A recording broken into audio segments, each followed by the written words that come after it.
ISE takes place at a very important time for the industry. We see it's become the start of the year. There are many product launches, there are many announcements. It fits in for the sales cycle for the integrators. It fits in for the budget cycles for many companies. So it's ideal in terms of time of the year. Obviously last year we had to postpone the event because of the current pandemic. But what is actually happening is many companies have missed actually launching new products.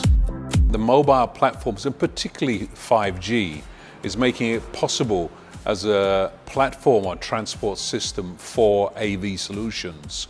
You know, the possibility to send video and audio over mobile networks at good quality obviously makes a really game-changing difference as to how AV solutions can be presented. There's certainly separate markets in terms of how the channel operates. I mean, you see two very, very different channels for the mobile platform and for the systems integrators who are creating and selling AV solutions.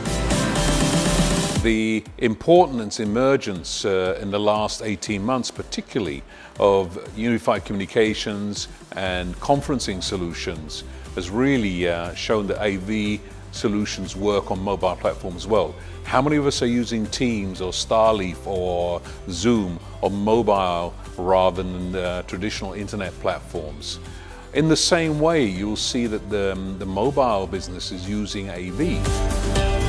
Our slogan, Rise Up, Reconnect, it's something where the industry is telling us we have to do something to bring the level of enthusiasm, to bring everybody back to business, to rise up and actually show that we're not dead, that as an industry we have survived this pandemic, and as an industry we will actually grow and have learned from it.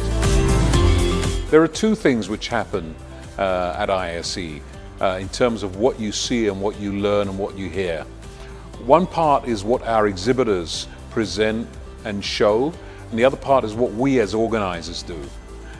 In terms of our exhibitors, very, very important, are new products, new solutions, new ideas. So in the first part I've talked about what our exhibitors do, but I always try to relate an exhibition like a newspaper or a magazine. The one part is the advertising, and that's our exhibitors. But you need the editorial, the independent advice and presentation of what our industry is about. And that's what we do. And you'll see a couple of theaters in both English and Spanish, content, ideas, new developments, what's going on in this industry being presented to everybody is there, whether you're an integrator or an end user. We're trying to create features within the show to show some creativity of what our industry is about and what it can do as well. So first of all, in terms of exhibitors, we have almost 700 confirmed exhibitors for the exhibition in February. Now, there are many more still signing up. The normal ISE has in the past always had between 12 and 1,300 exhibitors. We won't reach that number, but we will have a very large show. In terms of the space on the show floor, it will be probably around the same size as the last show in Amsterdam in 2020. So still the biggest AV show in the world. All the major manufacturers, all the major display manufacturers, control companies, most of the major audio companies are all participating. And so if you want a good overview of the AV industry, you will see it there. You will see them at ISE in February. One of the things we've seen from past events is that certainly in terms of education and conferences, we can provide quite a good online offering. But when it comes to physical interaction, actually meeting people, doing business in person, one of the things we're seeing very much in the last few months when we're talking to the industry, they're missing the face-to-face contact.